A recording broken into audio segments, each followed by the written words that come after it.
agora, mudando um pouquinho, né, nós estamos entrando agora dentro da caracterização elétrica do semicondutor. Só que um caso bem interessante agora é para um sensor de temperatura, só que não são os convencionais, né? Agora é o flexível. É um avanço tecnológico bem interessante, né, que eu gostaria aqui de mencionar. E ele é composto por materiais URGO por PHB, que nós vamos ver mais na frente, o significado deles. Então, devido à necessidade, né, de captação de temperatura da pele, foram desenvolvidos os sensores flexíveis, né, e são vestíveis, né, tendo grande tendência para a captação de temperaturas em peles, né, tanto de humanos como de animais, e especialmente em lugares sensíveis, né. Então, um desses sensores realmente desenvolvidos está bem disponível dentro da medicina, né? Está sendo bem utilizado, que é flexível, é um nanocomposto RGO por PHB, que é um sensor de temperatura, e esse RGO ele é um grafeno óxido reduzido, né? Então, ao se submeter aos testes de caracterização elétrica, como já mencionado, né, com alusão à resistividade, os testes elétricos revelam que decresceu em função da temperatura ou caracterizando como semicondutor com coeficiente de temperatura negativo, que podemos confirmar aqui no gráfico abaixo, onde nós temos aqui a sua resistividade em termos percentuais sobre a temperatura. Então vemos aí um decréscimo que vai acontecendo em função da temperatura.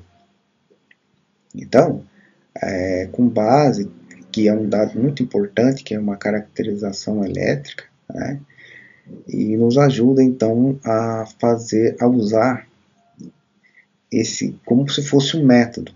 Na realidade, ele é um método para poder fazer análise em sensor baseado nas medidas como corrente e tensão.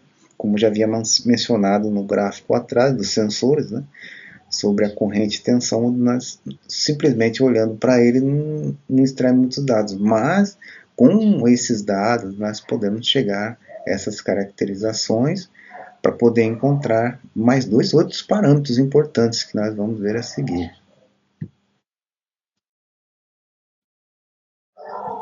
Então, com base na caracterização corrente e tensão, em que o óxido grafeno reduzido sobre um intervalo de 20 a 70 graus, como nós podemos ver nesse intervalo. Então, a caracterização foi com base nesse intervalo de temperatura, como nós podemos ver na figura, e aí confirma exatamente a resposta simétrico-linear em função da tensão de menos 5 mais 5, indicando o que? É o número dos portadores de carga. E aí, com base no método de caracterização, né, corrente e tensão, nós chegamos à resistência, à sua resistividade. Um outro parâmetro também importante, como mencionado, ele é extraído também do teste elétrico, é a condutividade. Né? É a condutividade dos nanocompostos com diferentes concentrações do óxido grafeno reduzido. E as medidas do método é aquelas de 4 pontos de prova. A condutividade do plano polihidroxidobutirato, né, que é o PHB mencionado, foi medida ali uma condutividade de 10 elevado a menos 15 símils por centímetro, o que indica baixíssima condutividade. Isto é altamente isolante, né? Ele chega praticamente ao que conhecemos a 15 petaohms, uma resistitividade muito grande. E aí, nessa resistitividade muito grande, temos ali uma condutividade muito pequena também. Ao passo que os compostos, né, com baixa carga O óxido grafeno reduzido também apresentou baixa condutividade. Mas quando a carga do óxido grafeno reduzido apresentou concentração de 2 Wt%, de acordo com o gráfico aí, chegamos a 100 ohms. Né? Consequentemente, quanto maior a concentração do óxido de grafeno reduzido, maior a condutividade e aí menor a sua resistividade.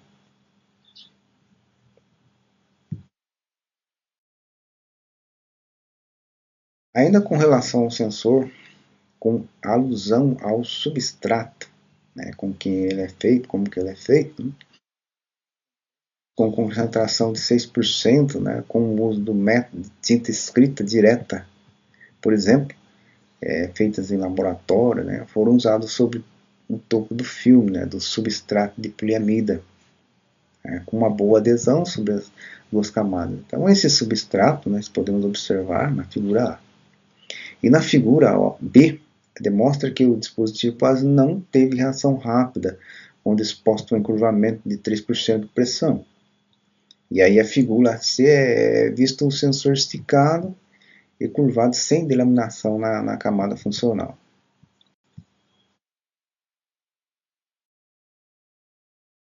Bem, agora nós chegamos a um ponto interessante, né, da utilização dos sensores, né? Como podemos observar, ele sendo implementado em sistemas de monitoração de temperatura, ele traz ali um resultado muito interessante. Principalmente foi feito uma análise, né, de temperatura em testes que foram feitas em animais como coelhos. Então vamos ver agora um sistema de monitoração de temperatura em coelhos, como que é feito. Então os sensores de temperatura, eles são usados, ele tem uma aplicação nas medições de temperatura dos animais, né, para coletar dados para análises.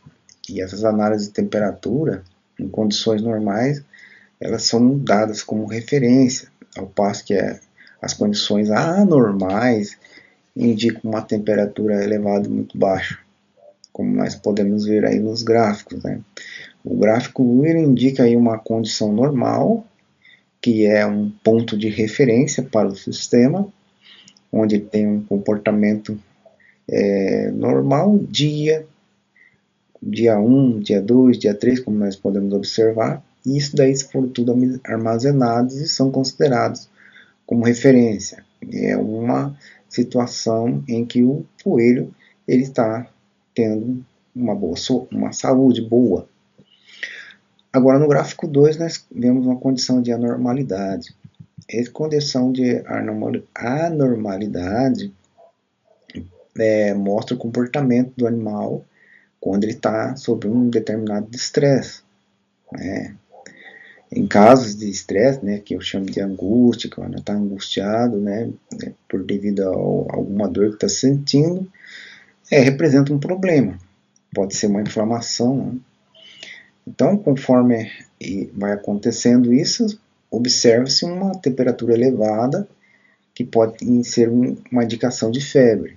Então, as leituras, ela não vai revelar a doença que o animal tem, mas ela auxilia com antecedência, né, o que precisa ser feito, que ele deve ser examinado, fazer um levantamento ali para tirar um diagnóstico preciso em função do que o animal está tendo, né, devido à anormalidade das temperaturas. Então, aqui nós vemos a aplicação e o objetivo dos sensores dentro de um sistema de monitoração.